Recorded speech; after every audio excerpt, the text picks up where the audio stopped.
반갑습니다. 관세음보살. 지난 시간에 이 공의 완성에 대해서 잠시 설명을 드렸습니다. 이제 이 깨달음을 이제 얻고 이제 일반 스님들은 해탈을 하고 이제 해탈을 했어도 이제 이 해탈과 공은 약간 이제 그 차이가 있어요. 해탈과 공의 차이는 약간 있어요. 공은 완성이라고 했잖아요. 그러니까 이제 이 깨달음을 얻어도 우리가 무수히 습기를 제거하고 무수히 싸워야 돼. 나와 해탈을 해야 돼. 그래서 스스로가 이제 편하기는 해.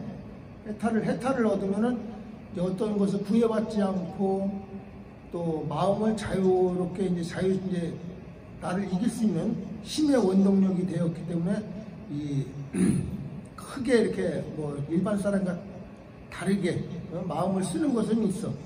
그렇지만 또 이것도 한 그 눈의 얘기지만 등산을 해서 내려올 때 낙상 사고를 당하거나 또 사망 사고를 당하거나 다치거나 이제 그런 여러 가지 있듯이 공의 깨달음에서 내려오는 곳에서 엉뚱한 이제 자기 자신의 이제 그 어떤 마음이 사이비로 빠질 확률이 많다 이 말이에요.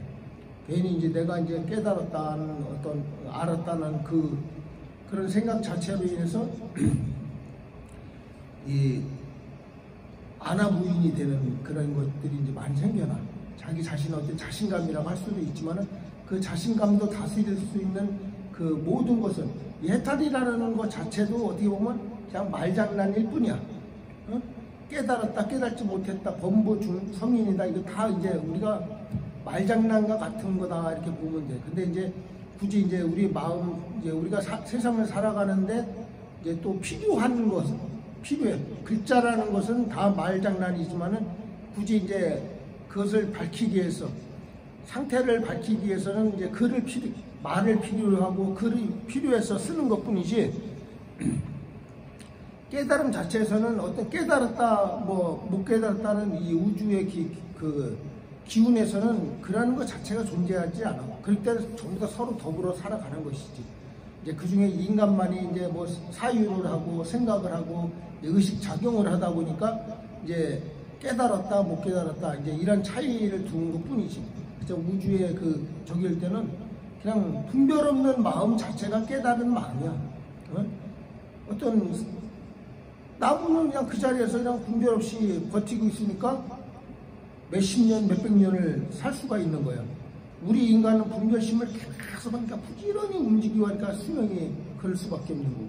그러니까 동물이 움직이는 것 자체가 분별심을 내기 때문에 움직이는 것이거든. 그러니까 나무나 이런 건 분별심이 없기 때문에 그냥 있는 그 자리에 그냥 묵묵히 수행을 하는 것 같은 이치에 있는 거예요. 바위도 마찬가지고 산도 마찬가지고 우리가 보이는 모든 것은 그래요. 근데 우리 인간만이 생각한 이제 분별심을 일으켜가지고 오늘 추운데 이 우주의 저 바깥에 보면 우리 인간이 그냥 바로 얼어버려. 그렇지만 지금 오늘 이제 뭐 10년 만에 최고의 추위에 이제 있는데 이걸 또 춥다고 이제 우리는 막 어떤 생각을 하면서 온갖 망상을 떤단 말이야. 근데 이제 이 우주의 기운은 그냥 분별 없이 그냥 흐름에 따라서 추위도 줬다가 더위도 줬다가 또 서늘함도 줬다가 시원함도 줬다가 여러 가지를 하는데 우리만이 이제 거기에 맞춰서 이제 분별심을 일으킨다. 자, 이제 오늘은 이제 공의 이치라는 것은 맨 마지막에 내가 어느 찰나의 순간에, 그러니까 생가사가 찰나라고 그랬잖아. 생을 마감해서 이제 사라는 것, 이 몸을 벗어날 때 그때의 최고의 이제 경지가 나타나는 것이 공의 경지다. 그 안에 이제 생사를 자유롭게 할 수 있는 능력이 있으면 이제 공의 경지에 이른 거고. 그렇지만 이제 공의 인간의 몸으로 있을 때는 장애를 받기 때문에 인간의 몸이 장애를 받기 때문에 100%의 열반을 들 수는 없어. 그렇지만 이제 이 몸을 떠나면은 100%의 그 열반에 막 그 작용을 할 수 있는 것이 이제 또 이 공과 열반의 상태이다 이 말이다. 근데 오늘은 이제 그 공을 이제 이루는 길을 이제 설명한다고 했어. 가장 이제 불교에서 이제 가장 그 쉬우면서도 어려운 것이 이제 또 이 불교 가르침이야. 이제 뭐냐면 이 공의 이제 이치에, 해탈의 이치에 올라갈 수 있는 것은 뭐냐면 사막이라는 게 있어요. 사막. 개정해. 이 사막을 부지런히 이제 닦아야 된다. 천수경에도 보면 이제 그 나와 이제 사막을 닦는 걸. 사막에 대해서. 우리가 이제 그 사홍서원도 그러니까 그 번뇌가 끝없지만 기어이 다 끊어오리다. 그 다음 이제 중생이 한없지만 기어이 다 건져오리다. 법문이 끝없지만 다 배우오리다. 불도가 드럽지만 다 이루오리다. 그러니까 이 번뇌라는 것은 이제 이 번뇌가 일으키기 때문에 우리가 개를 만든 거거든. 이제 만족할 줄 모르는 가운데서 번뇌를 일으키기 때문에 내가 만족할 줄 알면 성인이라고 그랬어. 만족하면 계율을 지키는 거야. 가지는 거야, 내가. 우리가 대부분 계율을 어기는 것은 만족할지 모르기 때문에 계율을 받는 거거든. 그 자제하기 위해서. 이제 어떤 길을 이제 수행을 하기 위해서 계를 받는 거는 거야. 그러니까 만족할 줄 알면은 이제 계를 가지는 거야.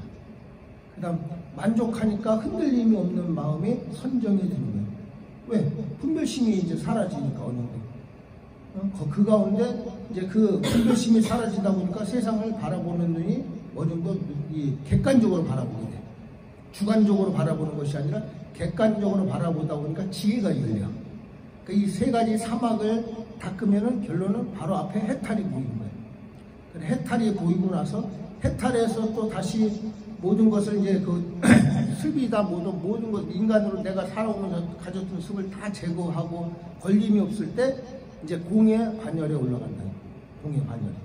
그래서 공의 반열에 올라가서 이제 내가 이제 임종을 하면은 이제 열반의 경지에 들어서 내 마음대로 우주와 하나가 되는 거 밑에서 우리가 이제 뭐 신일합이다 우주합일이다 이것은 그냥 공념물에 불과한 거예요. 이 몸으로 있을 때는 절대 그게 이룰 수가 없어. 내가 이 몸을 맞춰야지만이 신과 합일이 되거나 우주와 내가 합일이 되는 것이지 이 몸뚱아리를 가지고 있는 상태는 무수하게 매일같이 번뇌가 일어나는 거예요. 깨달은 사람도 번뇌는 계속 일어나게 돼 있어요. 그건 버릴 수가 없어. 그렇지만 그것을 스스로가 자제하고 그걸 스스로가 속지 않기 때문에 유지를 하는 거지. 깨달음의 유지.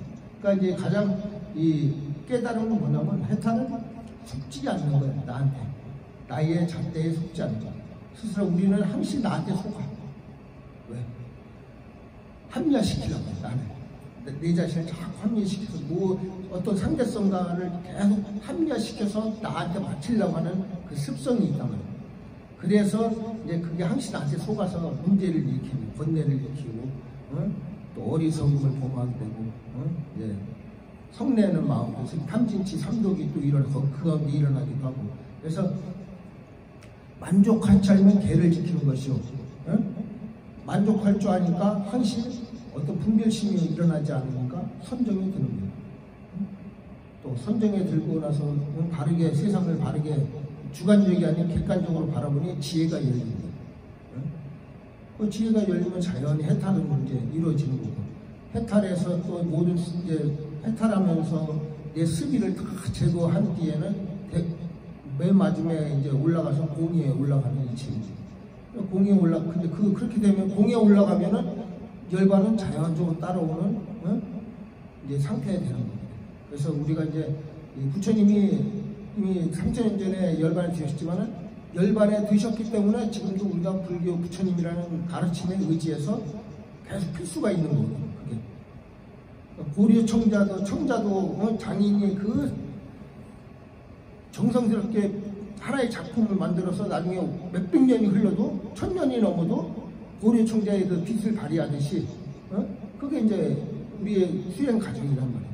그러니까 어떤 그 상태에 올라가면은 내가 얘기하지 않아도 나중에 계속 그건 빛을 발휘한다 이 말이에요. 부처님이든 여지껏 여러 보살님이든 또 아라한이든 모든 이제 수행자들, 깨달은 수행자들 그 오랜 세월이 지나도 그 빛을 잃지 않고 계속 그거 이제 발휘하는 그 원동력, 힘의 원동력이 된다. 그러니까 수행이든 예술이든 무엇이든 우리 삶이든 다 똑같은 거예요. 내 삶이 열심히 살고 또 임종할 때 후회 없는 삶을 살면은 내가 나중에 가서도 자유를 얻는 거예요. 내가 다시 이 땅에 태어나고자 하면 골라서 여기 요 나라에 태어나면 좋겠다. 또 저 나라에 태어나면 좋겠다. 끌려가는 업에 의해서 끌려가서 내 삶을 평생 살았던 삶으로 끌려가서 그 나라를 택해지는 것이 아니라 내가 골라서 태어나는 거야. 태어나고 싶으면 이것이 이제 또 어떤 공의 이치라고 보면 돼. 한번 재밌게 한번 그렇게 한번 해봐야지. 그냥 동물적으로 그냥 끌려가서 업에 끌려가가지고 할 수 없이 태어나는 것이 아니라 내가 선택해서 태어나는 거야. 그 멋있잖아. 그죠? 이 땅에 봐봐. 한치 앞을 태어나는데 그 거기 한 몇 킬로 사이에 북한과 남한이 있단 말이야. 남한에 태어난 게 얼마나 행복한 거야. 같은 땅덩어리인데. 그러니까 어떤 업을 사느냐에 따라서 북한에 태어나기도 하고 남한에 태어나기도 하고 그런단 말이야. 내가 삶을 살 때 잘 살면은 남한에 태어나든 또 좋은 선진국에서 큰 걱정 없이 살아가는 그 삶을 살든 이제 그렇게 이제 결정이 진다. 그러니까 내가 있을 때 동물적인 것보다도 지혜롭게 사는 삶을 이제 해안이 밝아지면은 다음 생이든 내가 또 어떤 생이든 내가 태어나고자 하고 마음대로 태어날 수 있는 이제 그런 해안이 열리면은 다 된다. 우리가 이제 죽어보지 않아서 기억을 못 한다고 하지만은 이제 수행을 하다 보면 자연적으로 알게 돼 있어. 자, 오늘 여기까지 하겠습니다. 성불하십시오.